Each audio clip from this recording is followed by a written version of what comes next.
Hello students, let's start the chapter Boli. Her name was Sulekha, but since her childhood everyone had been calling her Boli the simpleton. She was the fourth daughter of Nambardar Ram Lal. When she was 10 months old, she had fallen off the cot on her head and perhaps it had damaged some part of her brain. That was why she remained a backward child and came to be known as Boli, the simpleton. At birth, the child was very fair and pretty, but when she was 2 years old, she had an attack of smallpox. Only the eyes were saved, but the entire body was permanently disfigured by deep black pock marks. Little Sulekha could not speak till she was 5, and when at last she learned to speak, she stammered. The other children often made fun of her and mimicked her. As a result, she talked very little. Ramlal had 7 children, 3 sons and 4 daughters, and the youngest of them was Boli. It was a prosperous farmer's household, and there was plenty to eat and drink. All the children, except Boli, were healthy and strong. The sons had been sent to the city to study in schools and later in colleges. Of the daughters, Radha, the eldest, had already been married. The second daughter, Mangla's marriage, had also been settled, and when that was done, Ramlal would think of the third Champa. They were good looking, healthy girls, and it was not difficult to find bridegrooms for them. But Ramlal was worried about Boli. She had neither good looks nor intelligence. Boli was 7 years old when Mangla was married. The same year, a primary school for girls was opened in their village. The Tehsildar Sahib came to perform its opening ceremony. He said to Ramlal, as a revenue official, you are the representative of the government in the village, and so you must set an example to the villagers. You must send your daughters to school. That night, when Ramlal consulted his wife, she cried, are you crazy? If girls go to school, who will marry them? But Ramlal had not the courage to disobey the Tehsildar. At last, his wife said, I'll tell you what to do. Send Boli to school. As it is, there is little chance of her getting married with her ugly face and lack of sense. Let the teachers at school worried about her. The next day, Ramlal caught Boli by the hand and said, come with me. I will take you to school. Boli was frightened. She did not know what a school was like. She remembered how a few days ago their old cow Lakshmi had been turned out of the house and sold. No, no, no, no, no, no, no, she shouted in terror and pulled her hand away from her father's grip. What's the matter with you, you fool? Shouted Ramlal.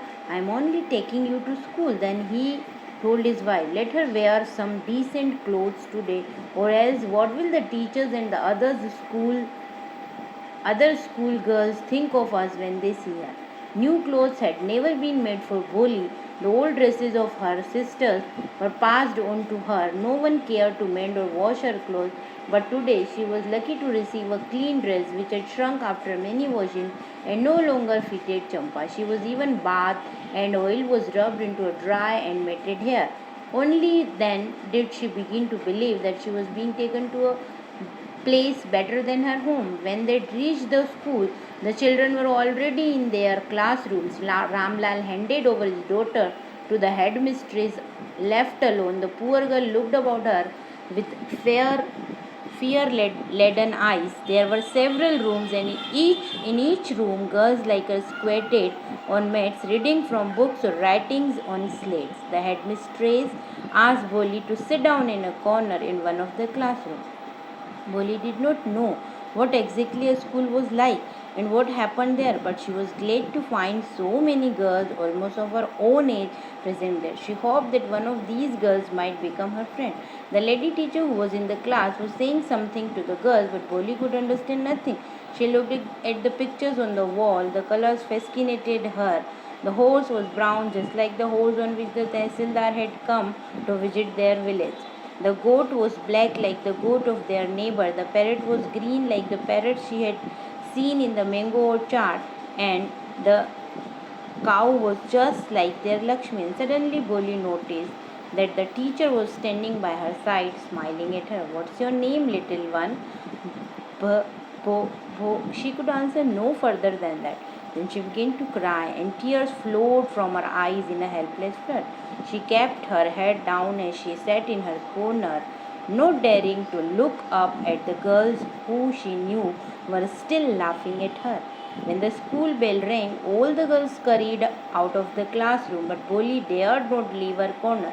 Her head still lowered, she kept on sobbing. Boli, the teacher's voice was so soft and soothing. In all her life, she had never been called like that. It touched her heart. Get up, said the teacher. It was not a command, but just a friendly suggestion. Boli got up. Now tell me your name. Sweat broke out over her whole body. Would her stammering tongue again disgrace her? For the sake of this kind woman, however, she decided to make an effort. She had such a soothing voice, she would not laugh at her. She began to stammer. Well done, the teacher encouraged her. Come on, now the full name. Bholi. At last she was able to say it and felt relieved as if it was a great achievement. Well done. The teacher patted her affectionately and said, put the fear out of your heart and you will be able to speak like everyone else. Bholi looked up as if to ask, really? Yes, it will be very easy. You just come to school every day. Will you come? Bholi nodded. No, say it aloud. Ye, yes, and Boli herself was astonished that she had been able to say it. Didn't I tell you? Now take this book. The book was full of nice pictures, and the pictures were in color: dog, cat, goat, horse, parrot, tiger, and a cow just like Lakshmi. And with every picture was a word in big black letters. In 1 month, you will be able to read this book. Then I will give you a bigger book, then a still bigger one. In time, you will be more learned than anyone else in the village. Then no one will ever be able to laugh at you. People will listen to you with respect, and you will be able to speak without the slightest stammer. Understand? Now go home and come back early tomorrow morning. Boli felt as if suddenly all the bells in the village temple were ringing and the trees in front of the schoolhouse had blossomed into big red flowers. Her heart was throbbing with a new hope and a new life.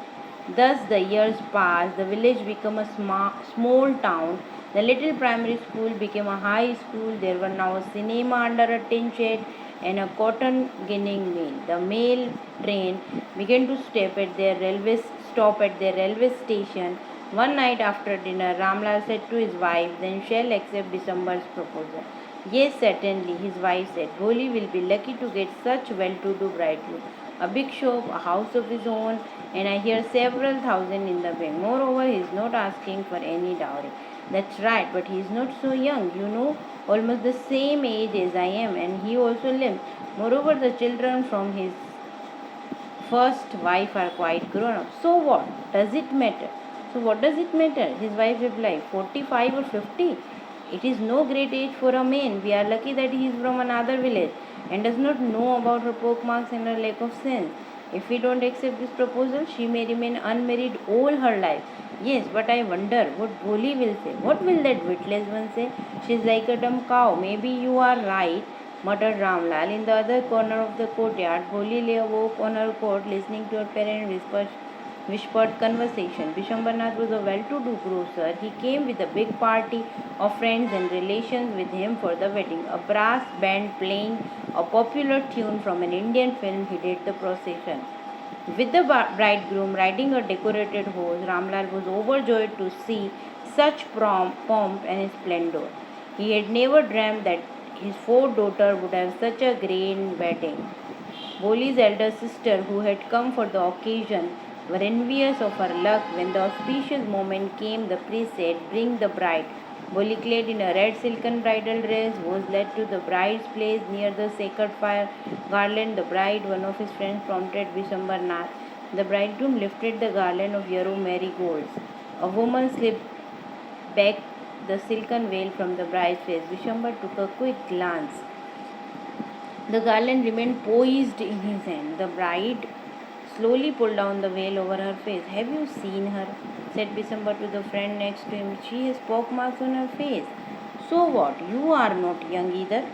Maybe, but if I am to marry her, her father must give me 5,000 rupees. Ramlal went and placed his turban, his honor, at Vishamba's feet.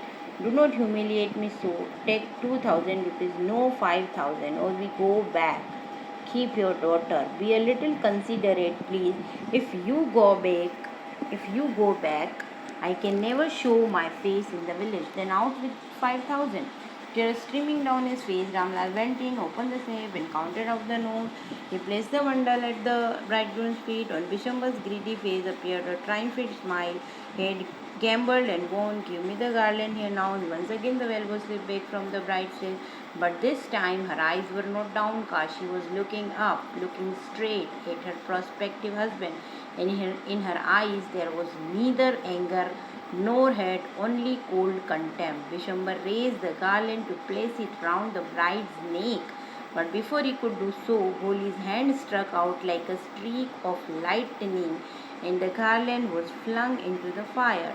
She got up and threw away the veil. Pitaji, said Bholi in a clear, loud voice, and her father, mother, sisters, brothers, relations, and neighbors were startled to hear her speak without even the slightest stammer.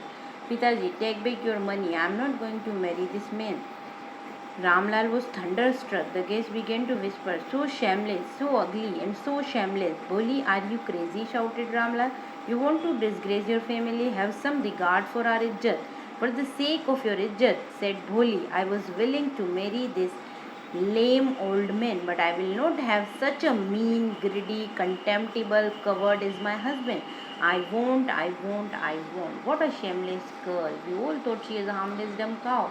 Molly turned violently on the old woman. Yes, auntie, you are right. You all thought I was a dumb driven cow. That's why you wanted you wanted to hand me over to this heartless creature. But now the dumb cow, the stammering fool is speaking. Do you want to hear more? Vishambarnath, the grocer, started to go back with his party.